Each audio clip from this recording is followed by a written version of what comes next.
성경 의도된 하나님의 은혜, 우리가 오늘 80번째입니다. 한 주제 가지고 80번을 지금 달려가고 있는데, 성경 안에 감춰진 하나님의 의도를 발견하지 못하면 내 인생도 발견하지 못하고, 내 인생 가운데 뒤에 계신 하나님의 손길도 알지 못하기 때문에 신앙생활을 오래 해도 우리가 어떤 상황을 맞닥뜨리면 여기에 하나님의 감춰진 의도가 있겠지, 이걸 모르기 때문에 매번 우리가 당하고 또 매번 그냥 생각나는 대로 그냥 그렇게 살아가는 시대인 것을 여러분이 잘 보시고 하나님의 뜻이 어디 있는지 잘 보기를 원합니다. 여러분, 사사시대의 특징은 무엇이었죠? 사사시대는 자기가 보기 좋은 대로 소견대로 했다는 겁니다. 그래서 말씀이 기준이 되어서 움직인 것이 아니라 내 감정, 내 생각대로 살아가던 때가 바로 사사시대. 그래서 그 사사는 사사기 시대뿐만 아니라 룻기, 그 다음에 사무엘 최초의 그 선지자가 등장하기 전까지 마지막 엘리 대제사장이 끝이 나기까지 사사죠. 그러기까지는 계속적으로 사사시대가 이어지고, 우리가 10장 정도 8장인가 가면은 우리에게도 왕을 주소서 해서 그때 하나님이 원하지 않지만 그들에게 뭘 줘요? 최초의 왕이었던 사울 왕을 세움으로 사사시대를 끝내고 드디어 왕정시대가 이어지게 됩니다. 그러나 왕을 세웠다는 것은 호세아서 말씀에 가보면 그것이 하나님의 진노였다는 사실을 우리에게 가르쳐줘요. 하나님이 주인이 되어서 너희의 인생을 다스릴 건데 너희가 계속적으로 블레셋과 이웃의 이방 나라처럼 우리에게도 왕을 세워달라, 사람의 왕을 세워달라고 해서 그것이 하나님의 축복인 줄 알았더니 호세아서는 그것이 하나님의 저주였음을 우리에게 가르쳐줍니다. 호세아서 한번 가볼까요?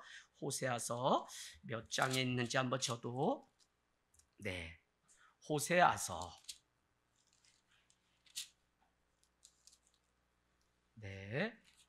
호세아서 몇 장에 있죠? 제가 호세아서로 알고 있는데요. 호세아서 13장 11절 정확히 하셔야 됩니다. 1268페이지 1268페이지 구약입니다. 호세아서 13장 11절. 그러니까 전에는 왕이 없이 어려워도 사사에 의해서 갔었는데 이방 나라처럼 우리도 왕을 세워주소서 해서 왕을 사무엘을 통해서 세우게 되죠. 특별히 사울과 다윗 왕에게 기름 부었던 선지자가 사무엘이라는 선지자인데 그를 통해 왕을 세웠던 것이 호세아서 13장 11절.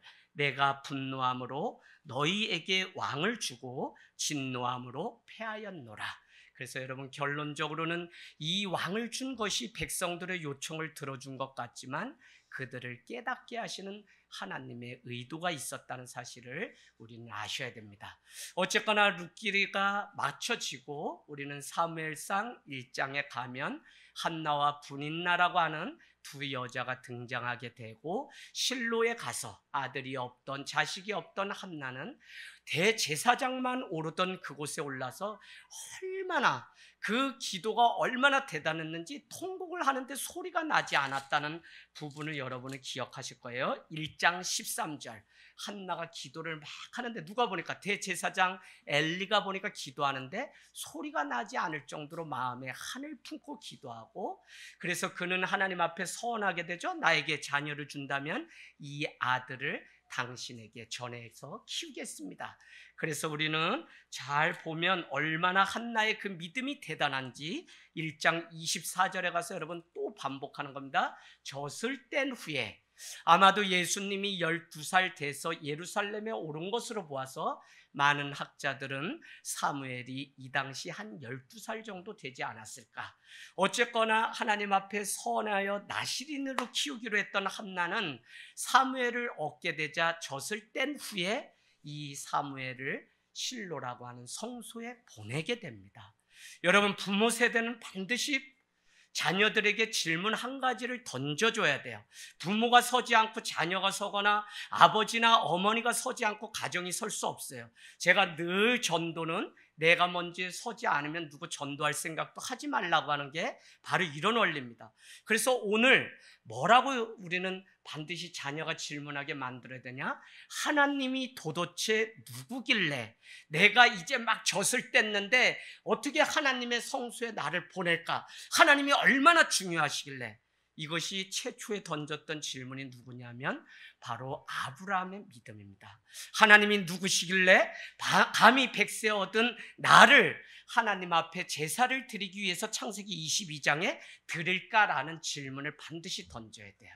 여러분, 저희가 신앙생활 다 해보면 우리 집은 먹을 것 없고 아무것도 없는데 어느 날 목사님이 대신방 오면 어디서 나왔는지 고등어를 구워가지고 목사님 상위에, 그러면 자녀는 어떻게 생각하죠? 목사님이 과연 누구길래 저와 같은 융성한 대접을 할까라고 하면서 그 자녀가 상처였다고 해도 나중에는 결국 목회자의 삶을 걷는 것을 보면 우리는 이것이 얼마나 대단한지. 어쩌거나 이 가문은 한나가 그 아들을 젖을 뗀 후에 드리게 되고, 우리는 잘 아는 것처럼 이렇게 얘기하죠. 2장에 가면 한나는 기도를 하는데 하나님 앞에 올린 기도가 기가 막힙니다. 7절 8절. 하나님은 가난하게도 하시고 부하게도 하시며 낮추기도 하시고 높이기도 하시고 가난한 자를 진토에서 일으키시기며 빈궁한 자를 거름더미에서 올리사 귀족들과 함께 앉게 하시며 영광의 자리로 쭉쭉쭉쭉 하면서 하나님이 누구신지를 우리에게 가르쳐주고 있습니다. 그런가 하면 우리는 엘리가 나이가 많고 하다는 것을 쭉 이야기하면서 3장이 너무 중요합니다. 3장 1절에는 말씀이 희귀하다. 여러분, 망하려면 말씀이 늘 희귀합니다. 그래서 말씀이 없기 때문에 목이 가라고 내 영혼이 갈아여도 먹을 물이 없는 시대이기 때문에 목회자인 저 자신도 얼마나 탄식하면서 이 시대를 바라보고 저래도 깨어 있어야 되겠다는 그 마음이 들고 또 드는지 모릅니다. 코로나로 인해서 말씀이 많아진 것 같지만 말씀을 다 빼앗겨서 교회마다 우리 교회 성도들마다 말씀을 다 빼앗겨서 듣는 말씀은 많지만 이 말씀 가지고 살아내려고 생각하는 과정들이 다 생략되어서 결국은 말씀이 있는 것 같지만 마실 물이 없는 시대에 살아갑니다. 그러면서 3장 1절은 또 뭐라고 얘기하냐면 비전, 이상이 시기에서 없다는 것입니다. 여러분, 우리가 오늘 밥을 굶어도 이상이 우리 안에 있어야지, 꿈이 있어야지 우리는 사는 존재인데 사사시대, 마지막 사사시대는 말씀도 없지, 이상도 없지, 꿈도 없지, 더 이상 살 소망이 다 끊어진 때. 그렇기 때문에 3장 2절은 엘리의 때를 이렇게 표현합니다. 뭐라고요? 눈이 어둡고 점점 어두워가서 잘 보지 못하는 그때에 엘리는 자기의 처소에 가서 누웠다는 것입니다. 여러분, 이것이 엘리 한 가문, 한 인생의 이야기 같지만 사실은 그 당시의 시대가 그랬다는 것이고, 이 말씀을 읽고 있는 오늘 여기 있는 우리의 시대가 바로 점점 눈이 어두워지고 자기의 처소에 들어가서 쿨쿨 잠만 자는 시대에 놓여 있다는 사실이죠.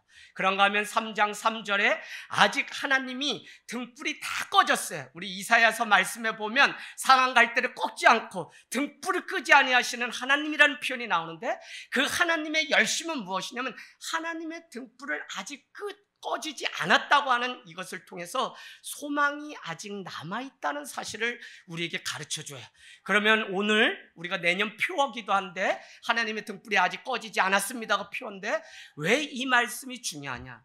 계속적으로 사람들은 꺼져가는 등불을 보며 더 이상 소망이 없다고 하는 때에도 말씀과 기도와 이상 비전 꿈이 있는 가문과 가정과 백성들은 아직 밝혀져 있고 아직 꺼지지 않은 하나님의 등불을 보고 주님 앞에 돌아와서 다시 기도할 때인 줄 알고 다시 주님을 붙잡는다고. 할렐루야. 그래서 여러분, 꺼지는 등불을 보는 인생과 그렇지 않은 인생, 여러분 거기다 써놓으세요. 2절에는 하나님의 임재가 없는 예배, 3절에는 하나님의 임재가 있는 예배. 이것이 왜 중요하냐? 우리는 코로나 기간을 거치면서 대면 예배와 비대면 예배를 드렸는데 이제는 그것도 아무 의미가 없어요.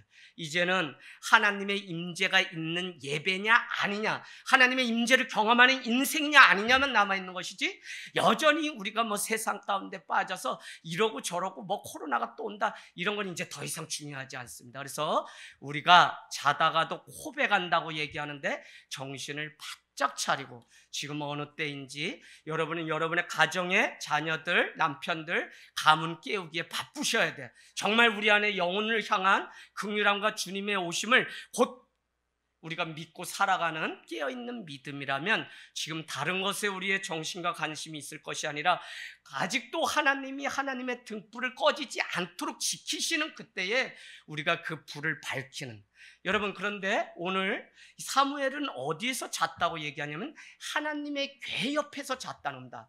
하나님의 궤는 우리가 잘 아는 대로 하나님의 말씀 법궤죠. 그래서 우리는 이방인의 뜰을 지나가면 물두멍, 죄인들은 손을 닦고선 성전에 들어갈 수 있는 것이죠. 그래서 성소와 지성소로 나눠지고 가운데는 휘장이 있게 되는데 거기에 가면 하나님의 등불이 있고 등잔대가 있고 또 한쪽에는 떡상이 있습니다. 그래서 떡상은 하나님의 말씀을 상징하는 것이고 하나님의 등불은 무엇을 상징하는 거예요? 하나님의 성령을 상징하는 것입니다. 그래서 여러분 오늘 하나님의 성령, 하나님의 말씀이 아직 꺼지지 않았다는 사실을 보는 교회는 지금도 하나님이 일하시고 붙드실 것이고 여전히 그냥 코로나 속에서 살아가는 그 교회와 백성들은 그냥 그 길로 해서 그냥 가는 거예요. 그래서 여러분 이제는 누가 뭐 오라가라 이럴 때도 아니에요. 정신 바짝 차려야 돼요. 그래서 하나님의 말씀이 우리 가운데 날마다 있기를 원합니다. 그 사실 하나님의 말씀이 있는 그 전에 자는 백성들은 하나님의 음성을 반드시 듣게 돼 있어요. 그래서 오늘 엘리 대제사장이여 나를 불렀습니까? 3장 4절에 보니까 아니다, 나는 너를 부르지 않았다. 그런데 하나님이 부르게 되자 오늘 사무엘의 반응은 주님 나를 부르셨습니까? 내가 여기 있나이다라고 계속적으로 반응하는데, 그렇지 않은 백성들은 하나님의 궤를 지켜내지 못할 뿐만 아니라 콜콜 홈리와 비니아스 엘리는 다 잠을 자다가 그 법궤를 말씀을 빼앗겨서 목이 부러져 죽는 일들이 생기게 됩니다. 그죠? 그래서 여러분 지금 우리가 잘 어느 때에 있는지를 여러분은 뭐 내가 뭐 해요 이제는 다 핑계예요. 아니 주님이 곧 오시는데 우리 아니요. 정말 말씀 가운데 여러분이 놓치지 않고 살아가는 은혜가 있기를 원합니다. 자, 오늘 4장 가겠습니다. 4장에 보면 무엇이 등장하냐면 블레셋과 이스라엘과의 전쟁이 등장하는데 4장 1절 이스라엘은 어디에 진을 쳤나요? 에벤에셀. 블레셋은 어디에 진을 쳤어요? 아벡이라고 하는 지역에 진을 쳐서 전쟁을 했는데 4장 2절에 가면 그날 죽은 사람이 몇 명입니까? 몇 명이에요? 네? 4,000명이라고 나와있죠? 2절에 4,000명. 그랬더니 3절 4절에 보니까 이 하나님의 이 장로들이 막 하나님 앞에 기도하지 않고 화가 나서 막 따져 묻는 장면이 3절에 나옵니다. 그리고는 실로에 가서 그 법궤를 이 에벤에셀 이곳으로 빨리 가서 가져오자. 이유는 다른 것이 아니라 우리 가운데 하나님의 법궤가 없기 때문에 우리가 전쟁에 졌고 오늘 4,000명이 죽은 것이다 라는 결론을 냈기 때문에 그렇습니다.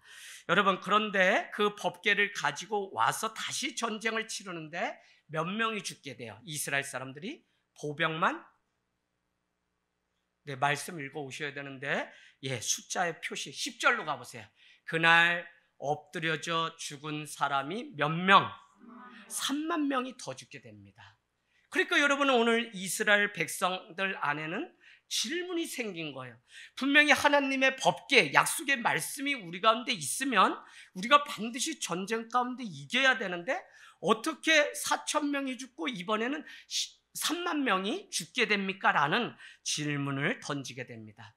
더구나 그것을 실로라고 하는 성소에서 오늘 에벤에셀 진으로 올 때 5절에 보면 그 이스라엘 백성들이 일어나서 막 환호를 합니다. 하나님이 이제 약속하신 말씀이 오니 그 전쟁 가운데 이길 것이다 환호를 하게 돼요. 그러나 여러분 우리가 6절 말씀을 보면 그 외침이 어디서 유래된 것인지 블레셋 사람들은 두려워하면서 그것이 그들 진영으로 법궤가 와서 그렇구나 라는 생각을 하게 됩니다. 그래서 여러분, 블레셋 사람들이 두려워하는데 왜 그러냐면 8절에 보니까 하나님의 화가, 법궤가 오면 분명히 우리한테 임할 건데 그 예는 뭐냐면 과거에 애굽 사람들에게 10가지의 재앙을 내렸던 하나님이시기 때문에 그들은 그럴 것이라고 생각했다고요. 그래서 이 블레셋 사람들은 서로 막 격려를 하면서 9절 10절에 보면 그래서 우리가 서로 힘을 합쳐서 싸우자라고 얘기하는데 결론은 다시 10절에 보니까 법궤가 있음에도 불구하고 이스라엘 백성들은 어떻게 해요? 졌어요. 3만 명이나 죽게 됩니다. 그래서 여러분, 오늘 우리가 여기 안에 감춰진 뜻이 무엇인지를 성도들은 잘 깨달아야 돼요. 그 첫 번째가 무엇이냐? 첫 번째는 이런 것입니다. 오늘 하나님이 원하시는 것은 우리 안에 법궤를 가지고 나가 싸우는 그 자체를 원하는 것이 아니라 하나님을 믿는 믿음을 가지고 나가서 법궤를 가지고 싸우는 것을 원하는 것이지, 오늘 우리 중에 이 성경책 가지고 갔다 십자군 전쟁 때 십자가 막 세우고 앞에 갔다 이래서 승리하는 게 전혀 아니라고요. 여러분, 이 말씀 놓치시면 안 됩니다. 자, 무슨 말씀이냐? 많은 사람들이 믿음을 가지고 법궤를 가지고 와야 되는데 법궤만 있으면 이긴다고 했다가 오늘 3만 명이 죽었다는 얘기예요. 우리도 살아가면서 내가 하나님의 자녀니까, 내가 교회를 다니니까, 내가 장로니까, 내가 뭘 했으니까 하는 하나의 부적같이 여겨서 막연하게 살아가는 세대가 바로 오늘날의 세대라는 거예요. 정혜경 집사님, 교회 다니면 구원 받는다 그랬어요? 아니라 그랬어요? 받는다 그랬어요? 제가?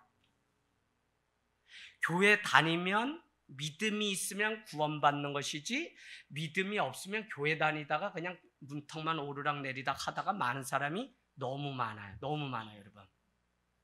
그래서 베드로 전서는 우리에게 뭐라고 얘기해요? 하나님의 집을 심판함으로 믿지 않는 자가 당할 심판이 무엇인지 보여주겠다고 얘기해요.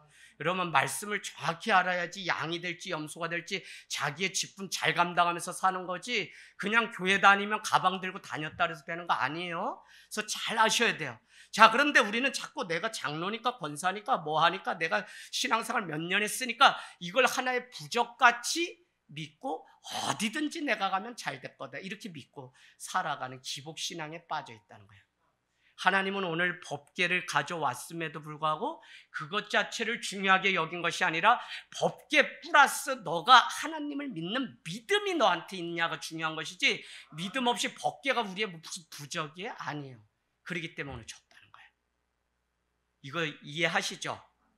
여러분, 믿음 정확하게 하셔야 되는데 또 하나는 이런 것입니다. 내가 암송했으니까, 내가 오늘 예배했으니까, 내가 무엇을 하나님을 위해 했으니까 괜찮겠지 하는 생각 가지고 우리가 살아간다. 하지만 그에게 믿음이 없으면 하나님은 모르는 것입니다. 지금 우리에게 목사든지 장로든지 권사든지 집사든지 우리에게 직분 주셨는데 이것은 믿음이나 계급이 아니에요. 그냥 하나님이 충성되이 여겨 우리에게 직분을 준 것이기 때문에 우리는 하나님 앞에 주님의 몸된 교회 앞에 충성을 다할 때지 우리는 내가 뭐 됐으니까 하나님이 그냥 구원하신다? 절대 아니라고요. 그래서 여러분, 마지막 때는 절대 속지를 말라는 거예요. 아니, 목사인 저도 제가 세상을 보고 많은 목회자들을 보면 어떨 때는 저래도 되나 이런 때가 있는데 하물며 우리는 어떻게 했어요? 직분 때문이다 아니고 하나님 앞에 정확히 믿음의 그 재단이 있는지를 보시고 하나님은 구원. 그래서 하나님을 기쁘시게 하는 방법은 믿음이 없이는 절대 안 됩니다. 여러분, 교회를 오래 다니시고 제가 1년에 54명 장례식을 치르면서 난 결론은 무엇이냐? 마지막 때 이 믿음을 못 지켜서 하나님이 계신데 나에게 왜 아무로 내가 죽게 하냐? 하나님을 악담하고 저주하는 악령이 씌웠던 어땠든 그런 사람 많이 봤어요. 그래서 저는 장로교회 예정 하나님이 구원할 자를 이미 예정하셨다는 것을 믿게 된 거예요. 그래서 여러분, 중요합니다. 자, 그러면 정말 내가 누군데라고 말하는 사람은 전쟁터에 나가면 다 죽는 시대예요. 우리는 아무것도 아니죠. 신앙생활 그렇게 오래 하면서도 늘 우리가 나를 알아주지 않고 자기 의에 가득 차서 섭섭해하는 건데, 자기를 알아주지 않는다고 생각하면 할수록 초라해지는 것이 나 자신이라는 사실을 여러분은 빨리 아셔야 돼요. 마음의 등불이 켜지지 않아서 어두운 인생, 하나님의 임재가 없는 인생을 살아가느냐, 아니면 하나님이 나와 늘 동행하는 그 삶을 살아가고 여전히 내 속에서 역사하시는 그 믿음을 가지고 살아가느냐는 천지 차이라고. 그래서 여러분, 오늘 블레셋은 하나님의 법궤를 보고 두려워하지만 하나님은 법궤 자체를 가지고 있다고 해도 역사하지 않았다는 사실. 그럼 뭐 때문에 역사했냐? 그 사람의 믿음을 보고 역사했다. 신앙생활을 정확히 하셔야 돼요. 저는 이제 제가 여러분께 지난주도 오랜만에 다시 이 자리에 섰는데 정확하게 자꾸 가르치려고 제가 노력하고 있어요. 일부러.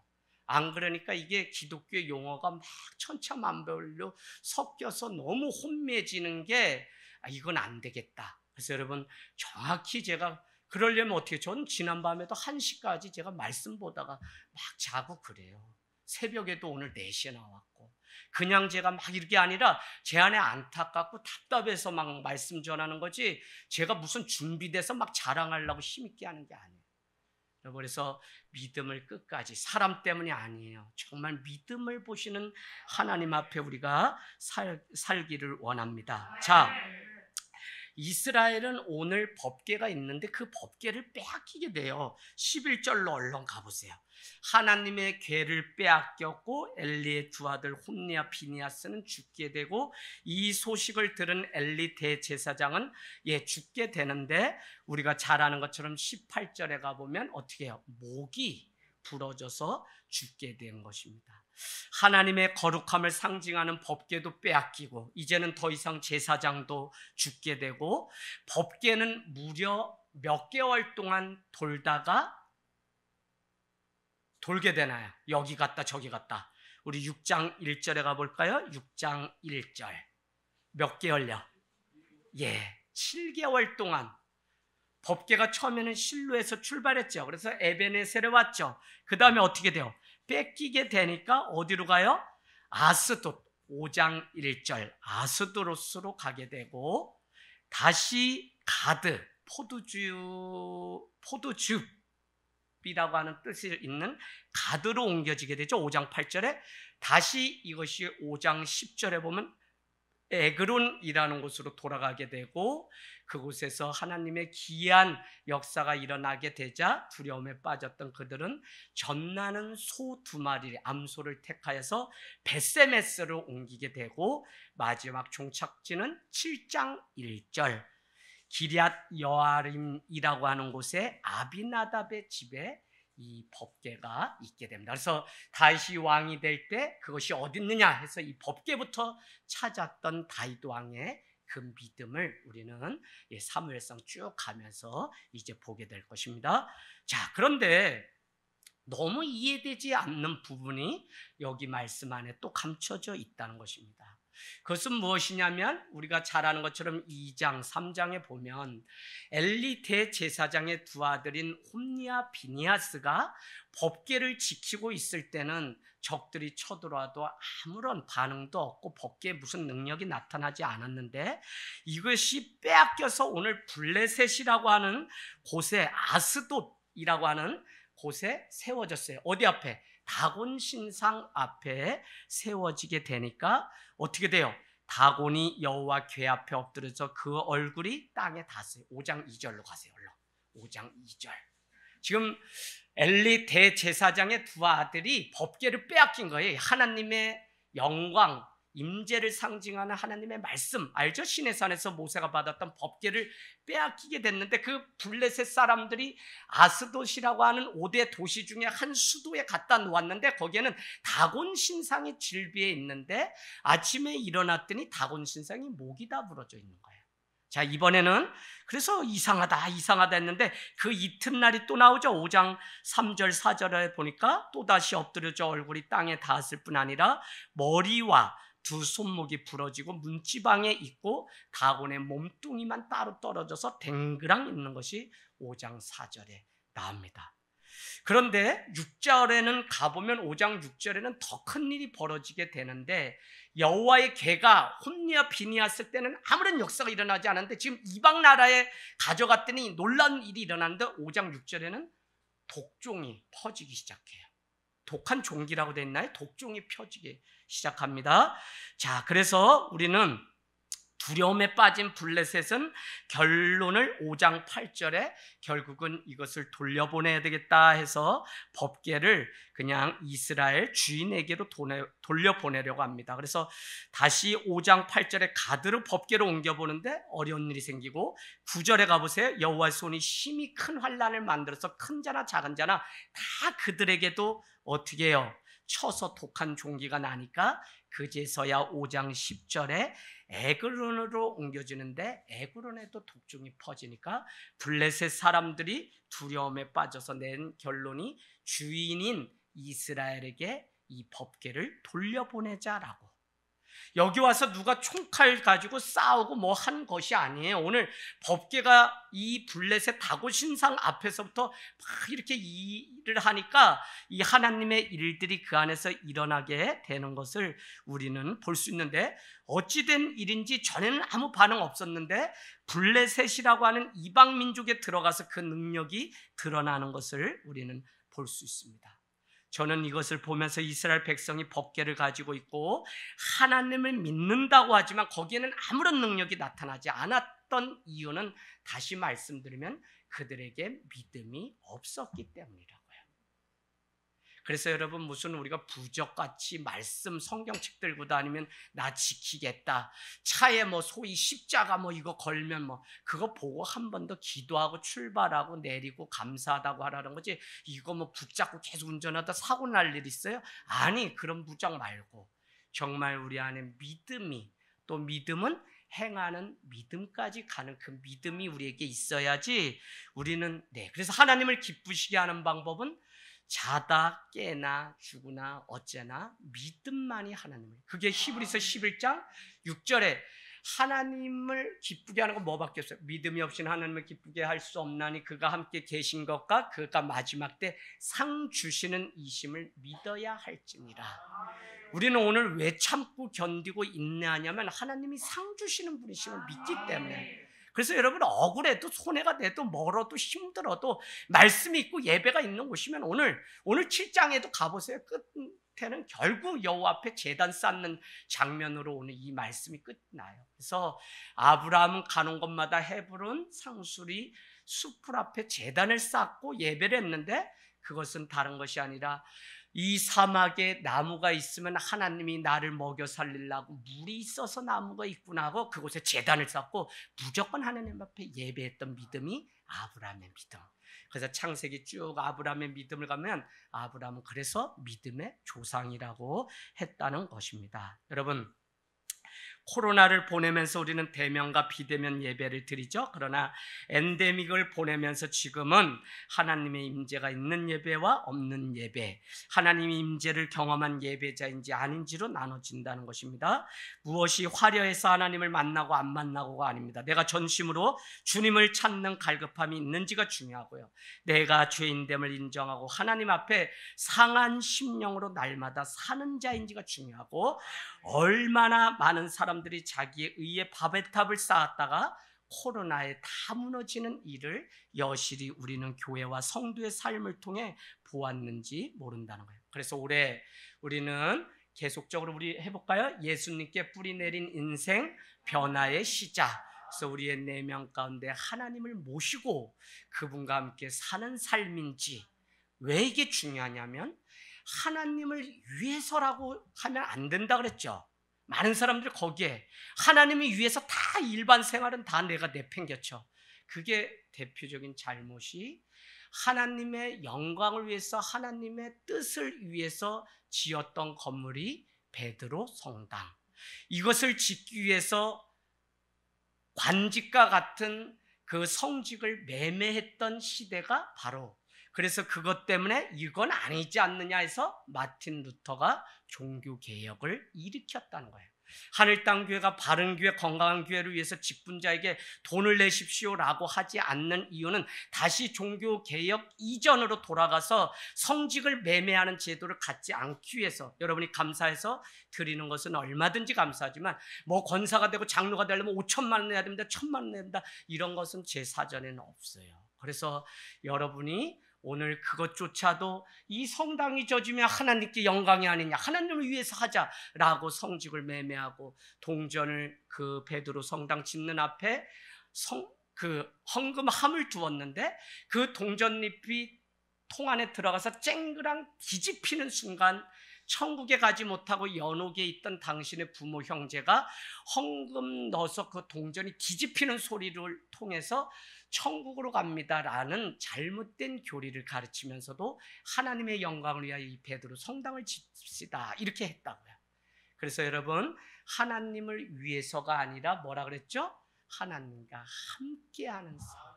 그래서 하나님의 임재가 같이 있는 것이 바로 하나님과 함께하는 삶이고요.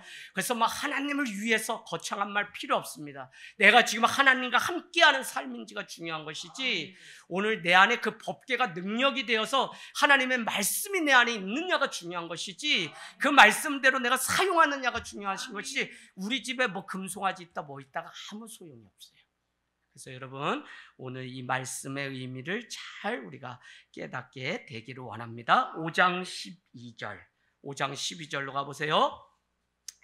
죽지 아니한 사람들은 뭐가 났다고요? 독한 종기를 치심을 당해 성읍의 부르짖음이 하늘에 사무쳤다라는 표현이 있습니다.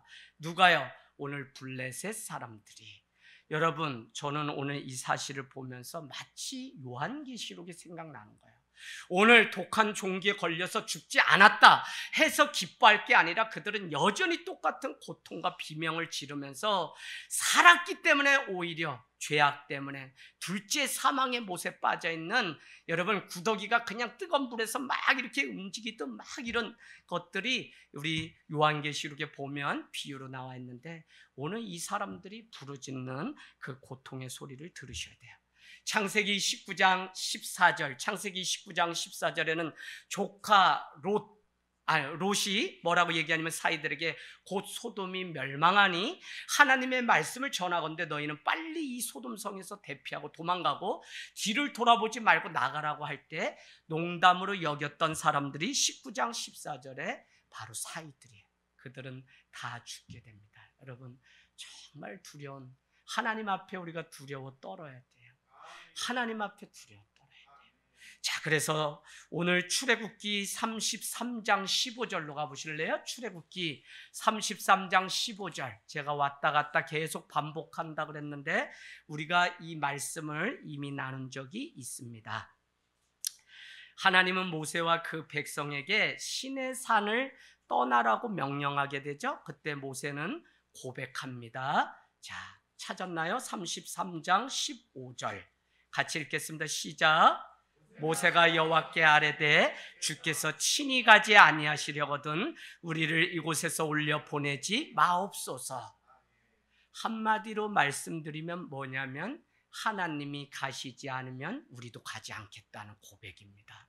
하나님이 내 삶 가운데 임재하시고 하나님이 우리에게 다시 함께 가주셔야지 우리는 가지, 그렇지 않으면 갈 수 없다고 하는 이것이 바로 믿음이라고요.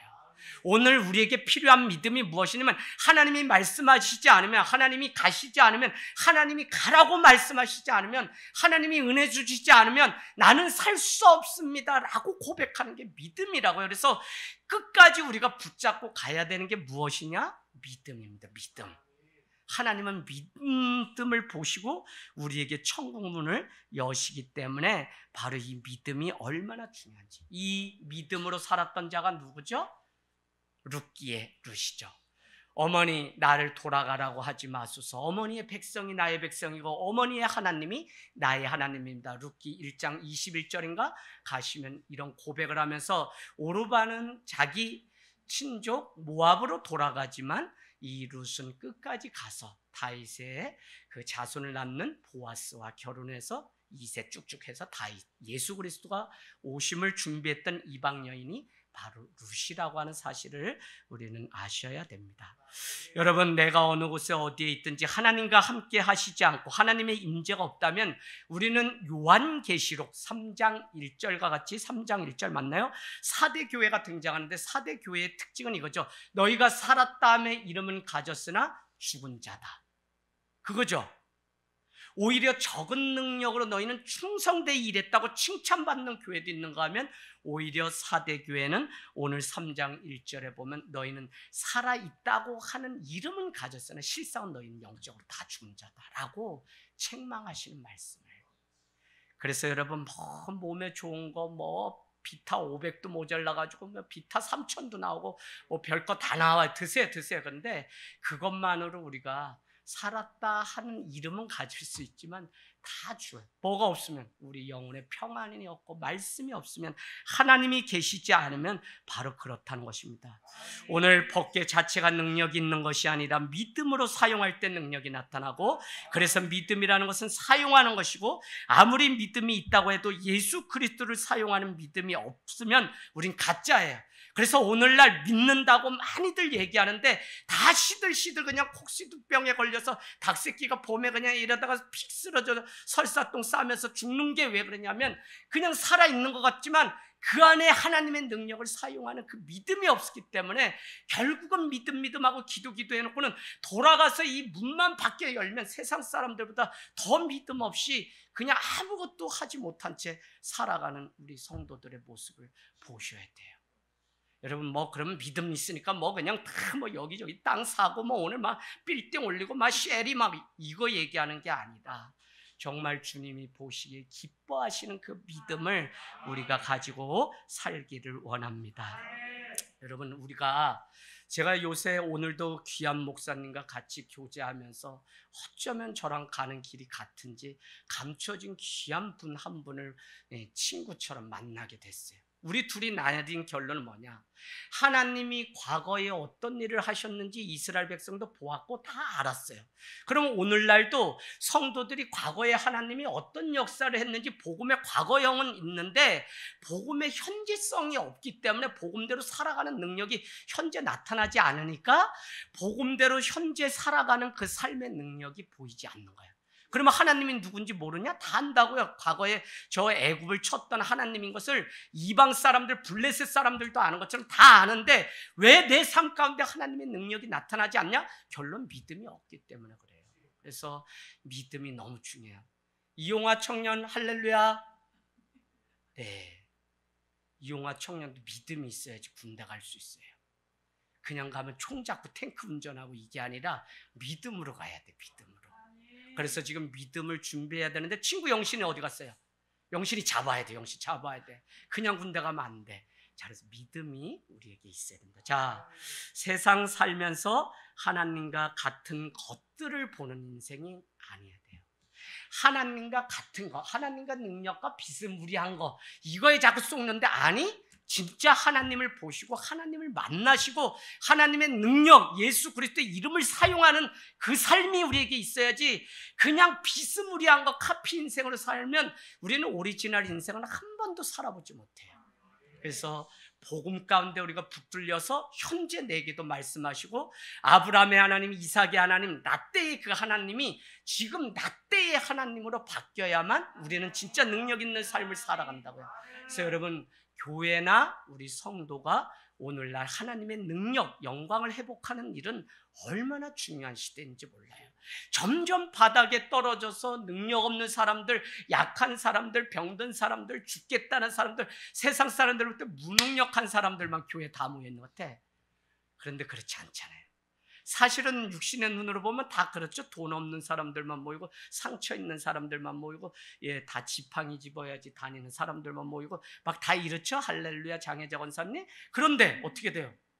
사실은 약한 데서 강해지는 능력을 사람들은 몰라요.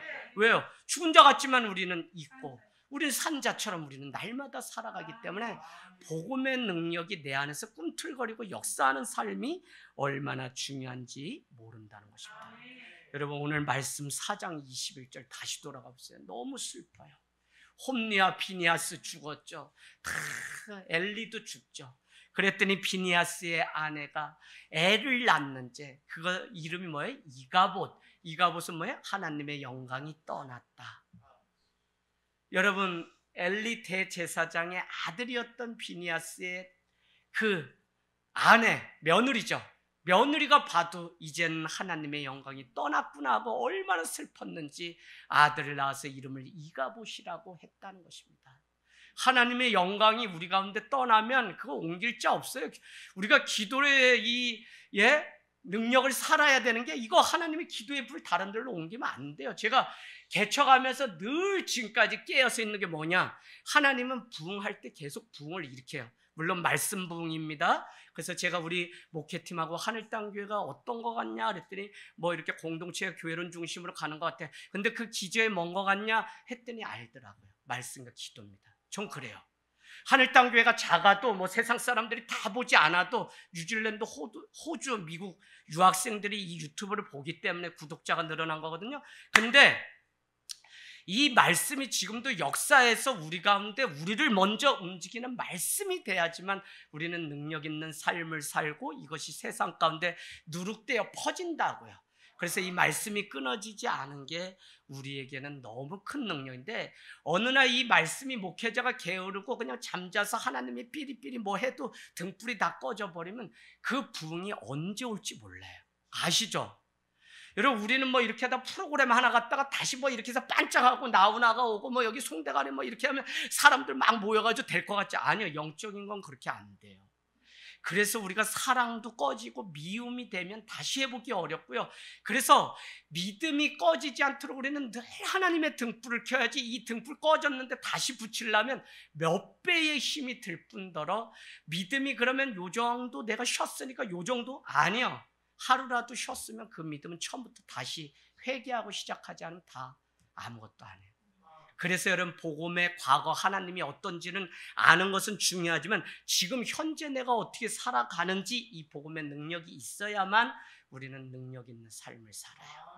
자, 오늘 6장으로 넘어가겠습니다. 6장, 블레셋에 빼앗겼던 법궤가 다시 돌아오죠. 그래서 블레셋 사람들은 법궤가 얼마나 무서웠는지 여호와의 궤를 돌려보낼 방법을 찾는데, 그 중에 하나가 이제 송아지 새끼를 막 낳는 암소 2마리. 암소 2마리는 젖을 물려야 되니까 젖 나는 소 2마리라고 그렇게 얘기하는데, 이 2마리를 택하여서 6장 7절에 2마리를 보내게 됐죠. 6장 7절. 그때 소의 수레를 메우고 그 송아지들은 떼어서 집으로 돌려보냈다는 거예요. 여러분, 학자들이 이 구절을 어떻게 해석하냐면, 세상 어느 곳에 있든지 애가 우는 소리는 다 똑같고요, 짐승이 우는 소리는 다 똑같대요. 그게 신기하다네. 창조주가 그렇게 만든. 미국 소는 뭐 아이 뭐 이렇게 우는 게 아니라 다 음매, 우리 한국 사람 음매라니까 음매로 다 운대요. 그런데다가 애가 우는 소리가 다 똑같대요. 그 신기해요. 그러면 오늘 막 송아지를 놔놓고 하나님의 법궤를 등에 메고 수레를 끌고 벳세메스로 가는 젖나는 암소 2마리는 어떻겠냐고요.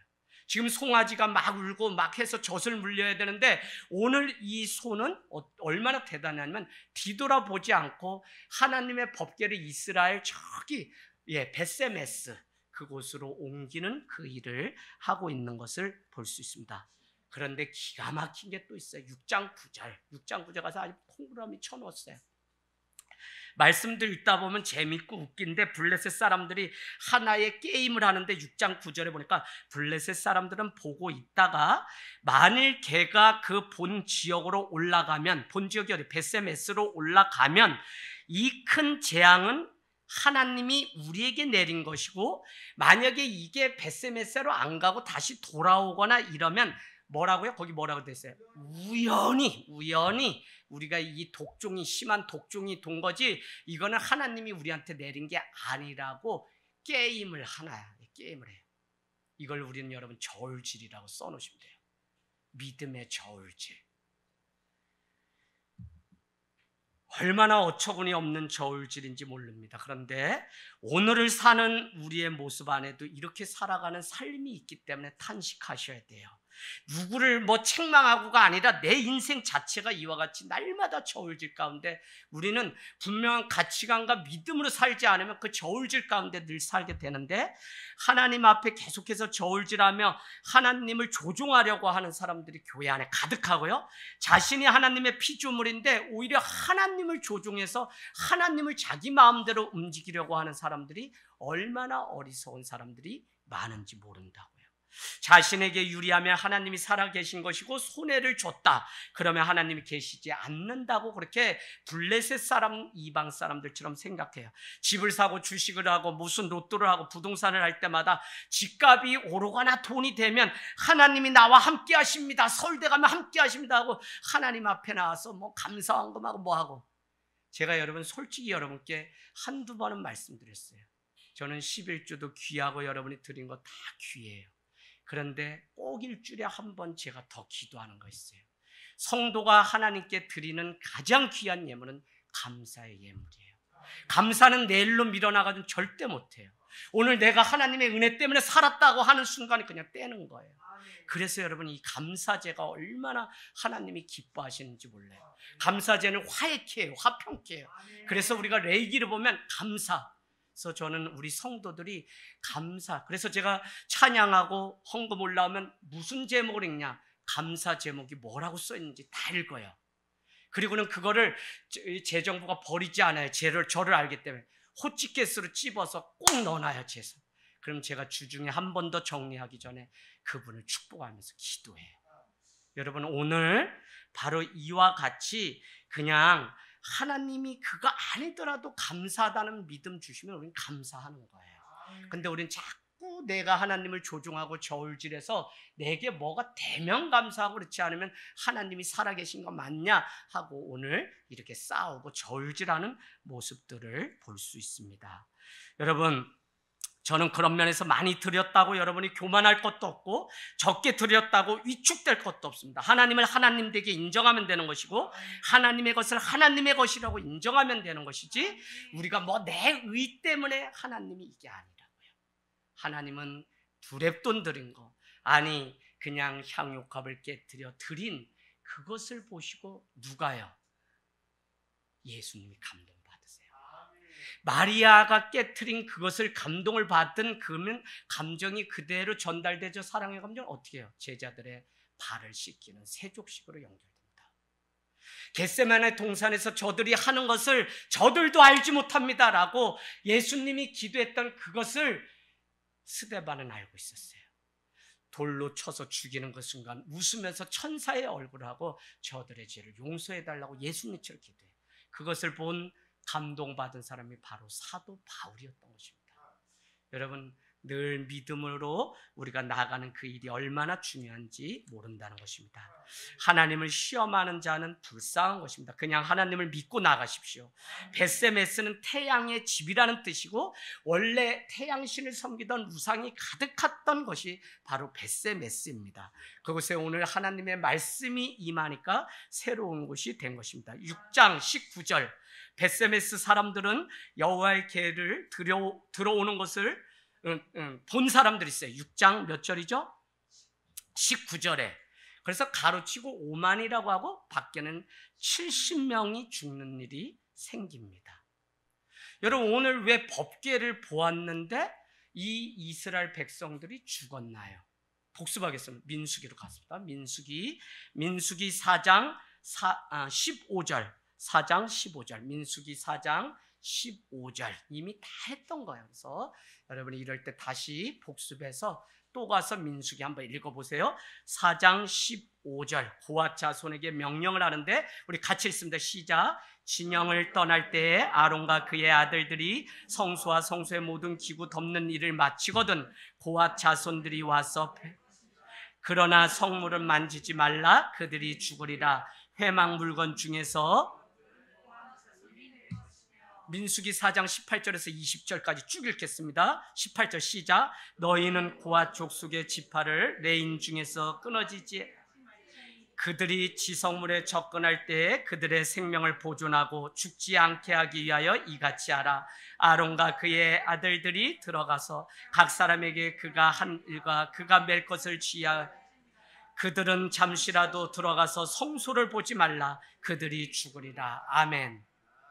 여러분, 이렇게 고아 자손은 오늘 그것을 매는 역할을 하는 거고, 대제사장인 오늘 아론과 그 아들들만이 그것을 담당하고 손을 대고 할 수 있는 일인데, 오늘 아론에게 부탁하는 게 무엇이냐? 고아 자손이 자칫 그 성소의 물건들을 보아서 그들의 자손들이 다 끊어지지 않도록 너는 가서 잘 그들에게 가르치라고 오늘 명령하고 있습니다. 여러분, 제사장 외에는 한마디로 성막 안에 있는 것과 지성물을 보지 말라는 것입니다. 우리는 뭐 레이기라든지 쭉 가보면 심지어는 다른 불을 써서 드렸다가 죽음을 당하는 일도 있는 것을 보면, 저는 이렇게 살아가는 세상이라면 우리가 어떻게 살까? 아니, 내가 뭐 이렇게 작은 거 하나 잘못했다 그거 보고 그냥 불로 다 지지면 우리가 여기 어떻게 살아있어요? 결국은 예수 그리스도가 오심으로 우리가 자유하게 되었다고 하는 이것이 얼마나 감사한 일인지. 지금도 하나님이 이렇게 우리를 직접 벌하신다면 누가 자유할 수 있을까요? 그러나 오늘 하나님이 오래 참으시고 예수 그리스도를 믿음으로 말미암아 다시 사는 인생이 되었다는 것이 얼마나 큰 은혜인지 모릅니다. 그래서 죄 많은 인간과 거룩하신 하나님 사이에 예수 그리스도가 다리 역할을 하는 브릿지 중보자가 되어주시지 않으면 우리는 다 이미 죽은 자입니다. 그럼에도 불구하고 오늘 예수 그리스도께서 오심으로 인해서 우리는 살게 된 것이죠. 7장 기럇 여아림으로 법궤가 돌아오는 장면이 마지막 장이죠. 오늘 사무엘은 이 모든 일이 일어난 것, 그동안 홈리 비니아스를 통해서 이 법궤를 빼앗긴 것부터 다시 벳세메스로 돌아오는 일련의 모든 과정을 놓고 오늘 사무엘 선지자는 하나님 앞에 미스바에 모여서 회개 운동을 하게 됩니다.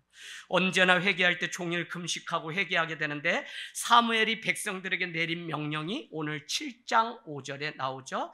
온 이스라엘은 미스바로 모이라. 내가 너희를 위하여 여호와께 기도하라. 6절 미스바에 모여서 물을 길어 여호와 앞에 붓고 그날 종일 금식하고 뭐라고 회개한다고요? 우리가 여호와께 범죄한 나이다 회개해요. 그런데 너무 신기한 일이 생깁니다. 여러분 10절로 가서 표시해 놓으세요. 자, 그와 같이 회개 운동이 한창일 때 호시탐탐 노리던 블레셋 사람들은 오늘 이스라엘을 치려고 또 오는데, 그들이 회개 운동할 때에 미스바에 어떤 일이 일어나냐면 하늘에서 우레가 내려침으로 블레셋 사람들을 그냥 멸절시키는 일들이 일어나게 됩니다. 그 전에는 아무리 블레셋과 싸우기 위해서 잘 준비해도 그냥 아까 우리 읽었죠. 4,000명, 3만 명 다 죽는 일들이 생겼는데, 지금은 그냥 이스라엘 백성들이 하나님 우리가 잘못했습니다 라고 미스바에 모여서 회개 운동만 했을 뿐인데 하나님이 그들을 멸절시켜요. 여러분, 우리 인생 살아가면서 사실은 수많은 싸움을 내가 싸우는 전쟁터에 있다고 생각해요. 그러나 얼마나 어리석냐. 그 전쟁은 내게 있는 것이 아니라 여호와께 있고 여호와 하나님이 대신 싸워주시기 때문에 우리는 하나님만 바라보고 그분만을 예배하면 되는 것인데, 우리는 병들고 뭐하고 하나님을 안 믿어요. 그게 아니라 가장 어렵고 힘든 때에 하나님 앞에 나오라고요. 그분께 드리라니까요. 내 힘으로 할 수 있는 것이 아무것도 없다고 주님 앞에 맡겨드리면 주님은 그 믿음을 보시고 반드시 그때 역사하셔요. 그래서 제가 우리 교인들한테 겸손하라고 늘 해요. 여러분, 지금까지 개척에서 30몇 명, 물론 제 아우도 잃고 다 잃었어요. 뭐 이렇게 그냥 쉬운 게 아니에요. 그런데 암도 있잖아요. 끝까지 겸손해야 돼요. 우리가 같이 중보해서 뭐 해서 다 살려놔요. 그러나 결국 마지막에 본인들이 호들갑 떨고 다 해서 잃어버리는 경우를 저는 많이 봐요. 많이 회개했어요. 저도 저 아우를 보내면서. 엄마 아버지가 그때 하나님 앞에 매달렸으면 그 마지막에 하나님의 역사가 반드시 일어날 거라고 믿고 막 우리는 기도했는데, 그때까지만 해도 믿지 않고 막 이래요. 여러분 다 그래요. 하늘 땅 교회는 기도해서 암 환자 죽는다는 사람 몇 명 잃어버린 사람 없어요. 다 살렸어요. 근데 그 결론이 뭐냐? 하나님 앞에 끝까지 살아계심을 믿고 겸손함으로 전쟁은 하나님께 속한 것이라고 맡기고 그 앞에 제단을 쌓는 사람들을 하나님이 살리는 것을 보았습니다. 그리고 오늘 말씀의 결론, 가장 큰 은혜는 바로 이것입니다. 믿는다는 것은 100% 희생입니다. 나 자신을 온전히 하나님께 드리는 것. 오늘도 하나님이 찾으시는 사람이 있어요. 누굴까요? 하나님이 찾으시는 사람, 한 사람이 있어요. 누구요? 요한복음 4장? 수가성 여인? 예배자 한 사람을 찾는다. 그건 다 얘기할 줄 알았어요. 근데 또 찾는 한 사람이 있어요. 시편 101편으로 가보세요. 시편 101편 6절. 얼마나 제가 이번 주 목회할 신학에 작은 교회 직분자 세우기라는 한 6페이지 기고를 써서 지금 보내냐고 아침에 와서 글을 쓰냐고 아주 너무 힘든데, 근데 여러분 그 직분자에 대한 연구를 본문을 찾다 보니까 이 시편 101편 6절 말씀이 얼마나 제 마음에 와닿는지, 작은 교회가 이 마음을 지키면 건강한 교회 직분자 세우겠다는 마음이 들었어요. 같이 읽겠습니다. 시작. 내 눈이 이 땅에 충성된 자를 살펴 나와 함께 살게 하리니 완전한 길에 행하는 자가 나를 따르리로다. 아멘. 하나님은 눈을 들어서 누굴 찾아요? 충성된 자를 찾아요. 충성된 자. 여러분, 하나님은 충성된 자를 찾는데 오늘 베세메스의 법궤를 싣고 돌아온 암소의 모습을, 그를 기다리는 것은 다른 것이 아니라 번제단이었습니다. 6장 14절로 가서 여러분 동그라미 치시고 일평생 이 말씀 읽지 마세요. 여러분, 교회를 위해 권사를, 교회를 위해 목사를 세워요. 교회가 없다면 더 이상 권사나 장로나 집사가 아니에요. 목사도 은퇴하면 그냥 장로 중에 한 사람이라고 부르지 목사가 아닙니다. 그럼 그게 나쁜 거냐? 아니요. 이것은 그 맡아야 될 소임이 직이 있기 때문에 우리한테 그 위치라는 직분을 주신 건데, 교회 없다면 더 이상 권사나 장로가 아니에요. 여러분이 직분론을 잘 하셔야 돼요.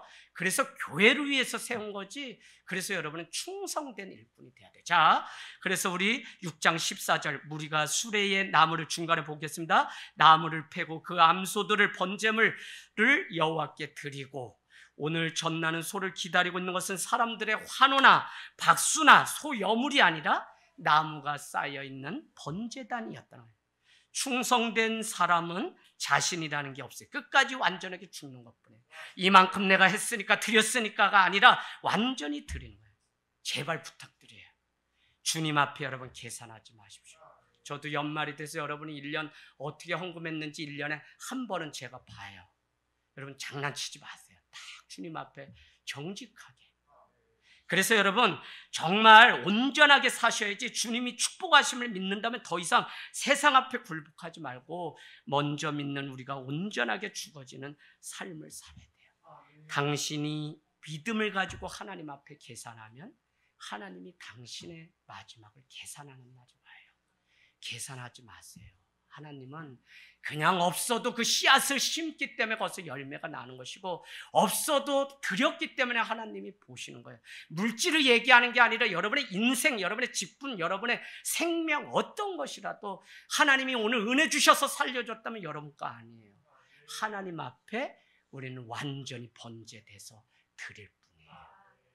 그래서 여러분 어려우면 기도하고 어려우면 매달리고, 목사님이 알아주기 때문에 또 여러분 필요 없어요. 여러분 자발적인 신앙을 하늘 땅 교회는 강조하는데, 여러분이 여러분의 믿음으로 하나님 앞에 정직하게 서세요.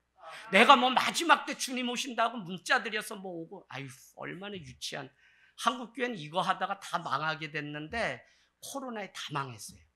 여러분 몇천 명 자랑하던 교회 300~400명도 안 들어왔다는 것을 아셔야 돼. 큰 교회들이 지금 매각에 수두룩하게 나왔어요. 빚을 내다가 그렇게 막 했는데 다 했어요. 뭘 섬겨요? 뭘 섬겨요? 다 썩어 빠졌는데 뭘 스타리아 차 그거 받으려고 저기 서울 어디 한복판에 가서 그 썩은 데가 모여서 그렇게. 정신 없어요 여러분. 또 이 말 하면 누가 듣고 아유 니 잘났냐 어쨌냐 할지 몰라요. 잘난 거 없어요. 여러분 그러나 무엇을 해야 될지를 잘 아셔야지. 정말 사람의 눈치 보고 뭘 기쁘게 하는 그런 믿음은 여러분 믿음 아닙니다. 그래서 여러분 정확하게 여러분이 믿음으로 승리하는 은혜가 있기를 원합니다. 우리 그냥 기도하겠습니다.